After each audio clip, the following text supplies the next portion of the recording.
नमस्कार, मैं हूं संजय राजन। स्वागत है आपका आपके अपने news channel apex news India में।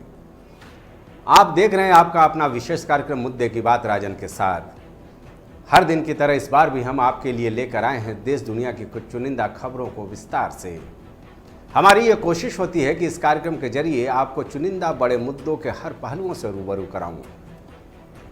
आज हमने अपना पहला मुद्दा लिया है पैगंबर मोहम्मद साहब को लेकर जो बयानबाजी हुई है और उससे जो एक अंतर्राष्ट्रीय स्तर पर जो बवाल खड़ा हुआ है, उन तमाम मुद्दों पर हम विस्तार से चर्चा करेंगे। इसके बाद हम बात करेंगे देश में राज्यसभा चुनाव को लेकर जारी रसाकसी की। आखिर वो कौन सी परिस्थितियां ऐसे चुनावों में उपजी हैं कि सियासी दल अपने विधायकों को चुनाव तक बंधक जैसे हालात में रखने को मजबूर हो गए हैं। और आखिर में हम बात करेंगे एक बड़ी समस्या की, देश ही नहीं बल्कि दुनिया में गहराते पेयजल संकट की। जो नया रिपोर्ट आया है वो बेहद चौंकाने वाला है। इस मुद्दे पर हम विस्तार से आपसे चर्चा करेंगे। तो आइए शुरू करते हैं अपना विशेष कार्यक्रम मुद्दे की बात राजन के साथ।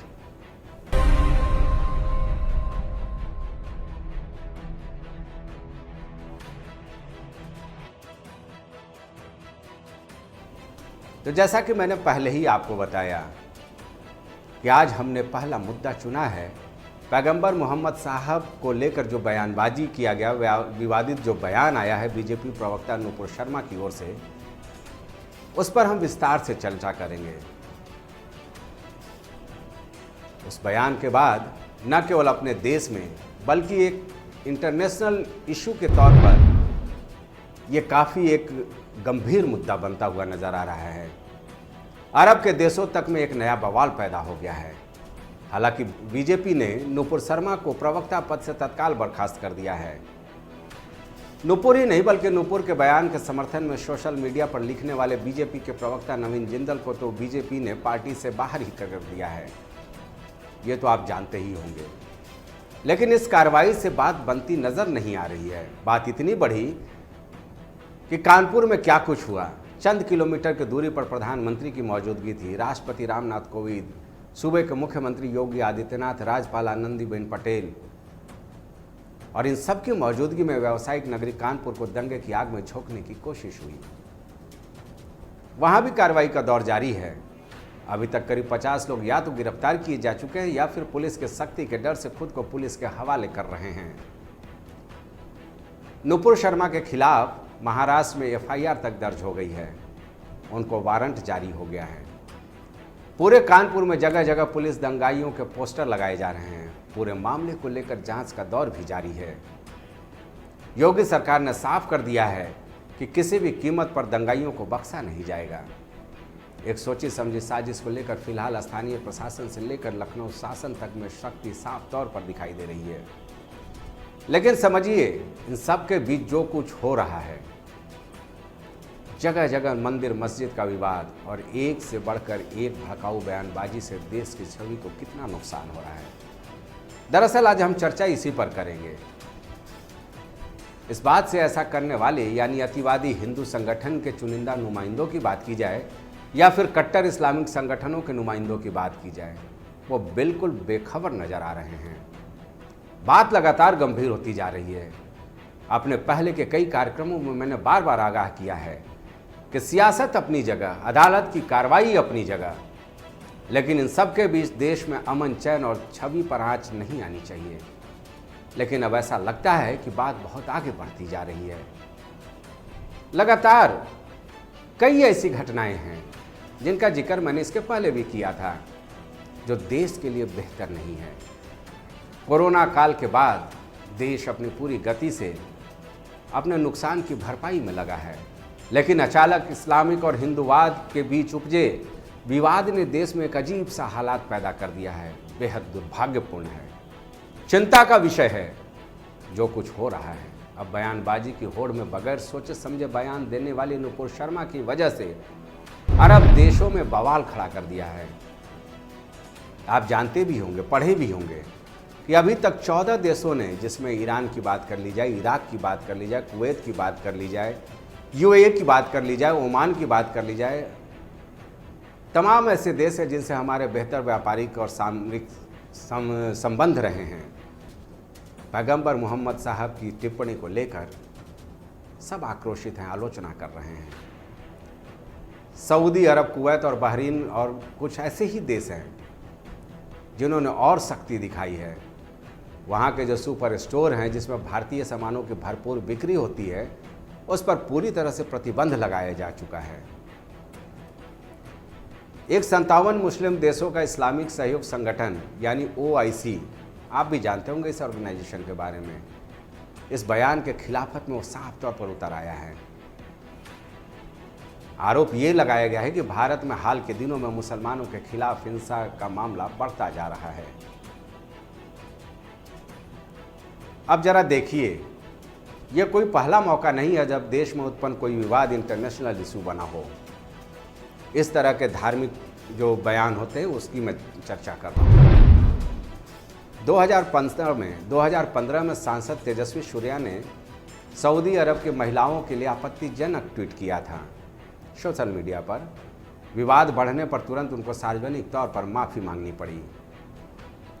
अप्रैल 2020 में निजामुद्दीन मरकज़ पर कोरोना फैलाने का आरोप लगा था। उस वक्त कितनी बयानबाजी हुई थी मरकज़ के खिलाफ। इस पर भी अरब देशों ने जब आपत्ति दर्ज की तो मामला शांत हुआ और हालिया जून 2022 में नूपुर शर्मा का पैगंबर मोहम्मद साहब को लेकर दिया गया विवादित बयान, उससे क्या उपजे हालात हैं ये आप देख ही रहे हैं। अरब देशों ने इस बयान को लेकर तीखी प्रतिक्रिया दी है। अब समझिए आखिर क्यों हम इसे गंभीर मामला मान रहे हैं। भारत में करीब 5 मिलियन बैरल तेल की जरूरत हर दिन होती है, जिसका 40% गल्फ कंट्री के अलावे हम दूसरे देश और अपने देश के उत्पाद से प्राप्त करते हैं, जबकि 60% तेल अकेले अरब देशों से आता है भारत को। अगर संबंधों में कोई खटास आता है तो भारत के लिए कितनी बड़ी चुनौती खड़ी हो सकती है। हालांकि सरकार इसको लेकर हमेशा से अति संवेदनशील रही है और इस मामले में भी कुछ ऐसा ही नजर आ रहा है। लगातार बैठकों का दौर चल रहा है, डैमेज कंट्रोल करने की पूरी कोशिश की जा रही है केंद्र सरकार की ओर से। आंकड़ों को थोड़ा और बढ़ाते हैं। UAE और सऊदी अरब, कुवैत जैसे 9 अरब देशों में करीब 1 करोड़ भारतीय अलग अलग रोजी रोजगार के लिए रहते हैं।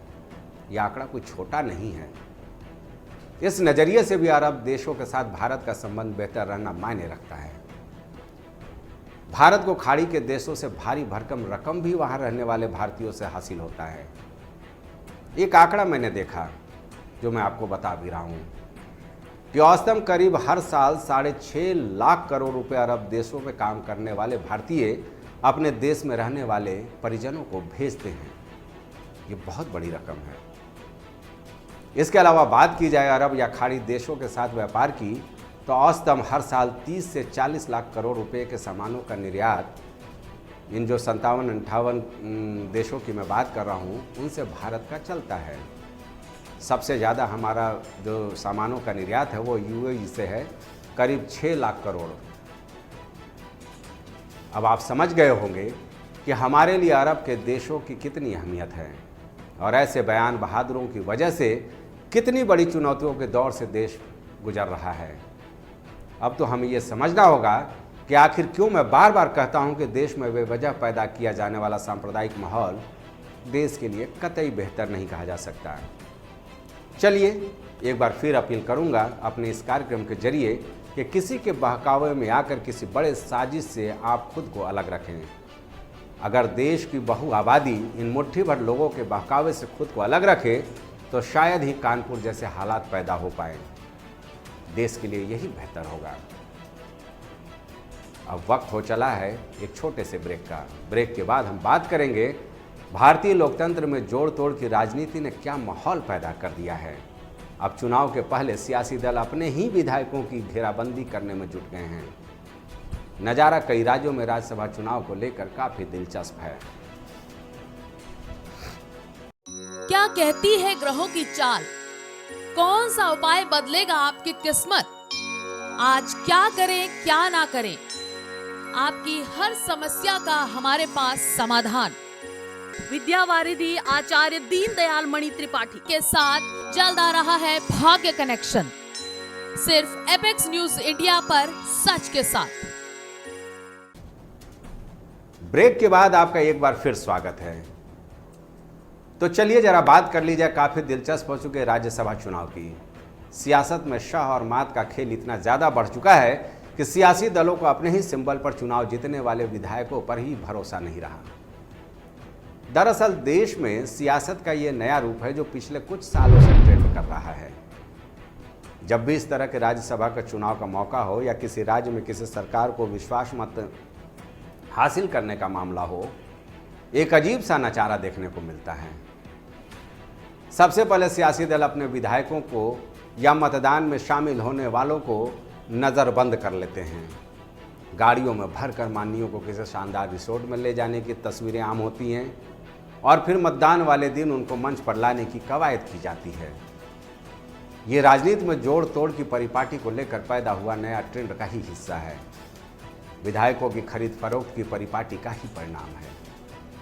अब समझिए आखिर अभी देश में कौन सा चुनाव होने वाला है जिसको लेकर विधायकों की नज़रबंदी की जा रही है। दरअसल देश में 57 सीटों पर राज्यसभा चुनाव होना है। राज्यसभा के लिए 57 सीटों पर चुनाव होना है। 41 सीटों पर निर्विरोध चुन लिए गए हैं सदस्य। शेष 16 सीटें बची हैं जिन पर सियासी घमासान अपने चरम पर है।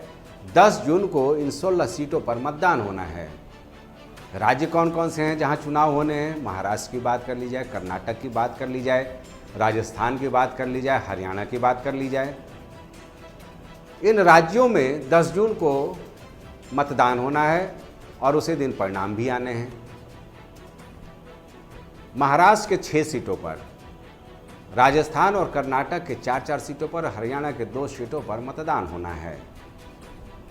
यह चुनाव काफ़ी दिलचस्प है क्योंकि चाहे हरियाणा की बीजेपी की बात की जाए या फिर महाराष्ट्र के शिवसेना एनसीपी या जेडीएस की बात की जाए, राजस्थान के कांग्रेस की बात कर ली जाए, सबको क्रॉस वोटिंग होने का डर सता रहा है। ऐसे में जिस ट्रेंड की बात मैंने की, सबने अपने अपने विधायकों को अलग अलग रिसोर्टों में बंधक बनाकर रखा है। विधायकों को किसी भी तरह से कोई संपर्क करने का जरिया मुहैया नहीं कराया गया है। मसलन मोबाइल फ़ोन से उनको दूर रखा गया है। उनको ना टेलीफोनिक किसी से बात करने की इजाज़त है। इस तरह के इतिहास बढ़ते जा रहे हैं। इसीलिए मैं कह रहा हूँ कि ये विधायकों की एक तरह से नज़रबंदी है। हर बार की तरह माननीय लग्जरी रिसोर्ट में गतिविधियों में मशगूल नजर आ रहे हैं, जबकि सियासी दल के आका 10 जून के चुनाव की रणनीति बनाने में लगे हैं। चलिए, नज़ारा दिलचस्प है। लोकतंत्र का ये भी एक अध्याय है जिसे लोग दिलचस्पी से पढ़ रहे हैं। लेकिन हमें यह भी सोचना होगा कि राजनीति में विचारधारा की कितनी अहमियत रह गई है, वरना आज सियासतदानों पर उनके ही सियासी दल को संशय करने की आवश्यकता नहीं पड़ती। चलिए, वक्त के साथ बहुत कुछ बदलता है। सियासत के इस बदलाव को भी हम उसी नज़रिए से फिलहाल देखें। अब मजबूरी है एक और छोटा ब्रेक लेने की। ब्रेक के बाद हम चलेंगे अपने आखिरी मुद्दे की ओर। यह मुद्दा काफ़ी गंभीर है, पेयजल संकट की। दुनिया अपराध की, कत्ल, अपहरण, चोरी, डकैती या हो फिरौती, बलात्कार जैसी कलंकित वारदात हर अपराध के तह तक जाएंगे। करेंगे अपराधियों के हर जुर्म का हिसाब। अपराध से जुड़ी हर खबर जरायम, सिर्फ एपेक्स न्यूज इंडिया पर सच के साथ। ब्रेक के बाद आपका एक बार फिर स्वागत है। तो चलिए अब चर्चा कर ली जाए देश और दुनिया के लिए खड़ा होते एक प्रबल चुनौती की। दरअसल जैसा कि मैंने आपको बताया, ये समस्या पेयजल को लेकर सामने आ रही है। एक रिपोर्ट आई है वाटर.org की, मैं पढ़ रहा था, काफ़ी चौंकाने वाली रिपोर्ट है। मैंने सोचा कि आपसे इस रिपोर्ट को साझा करूं और इस समस्या को लेकर आपसे विस्तार से चर्चा जरूर करूं। बात काफ़ी गंभीर है। वैसे देश के कई हिस्सों में आए दिन जल संकट की खबरें आम रहती हैं, लेकिन ये जो रिपोर्ट आई है वाटर.org की, यह अपने देश की नहीं बल्कि दुनिया की भी एक भयावह तस्वीर खींचती है। पहले देखिए वाटर.org की इस रिपोर्ट को, फिर हम आगे चर्चा करते हैं। रिपोर्ट कहती है कि दुनिया में 400 करोड़ लोग साल में 1 महीने के लिए पानी के लिए संघर्ष करते हैं। करीब 200 करोड़ लोग सालों भर जलापूर्ति की समस्या में रहने को मजबूर हैं। इसी रिपोर्ट का यह हिस्सा है कि 70 करोड़ लोग 2030 तक पेयजल संकट की वजह से अपने मूल क्षेत्र से पलायन को मजबूर होंगे। मतलब साफ है, जितना हम सोच सकते हैं उससे भी कहीं ज्यादा गंभीर हो रहा है जल संकट। इंसान के जीवन के लिए भोजन और पानी की क्या आवश्यकता है, ये बताने की आवश्यकता नहीं है। बगैर इसके लाइफ सर्वाइवल की बात ही नहीं की जा सकती, कल्पना ही नहीं की जा सकती। अब जरा एक नज़र डाल लीजिए अपने देश में कैसे पेयजल एक बड़ी चुनौती के रूप में खड़ा है।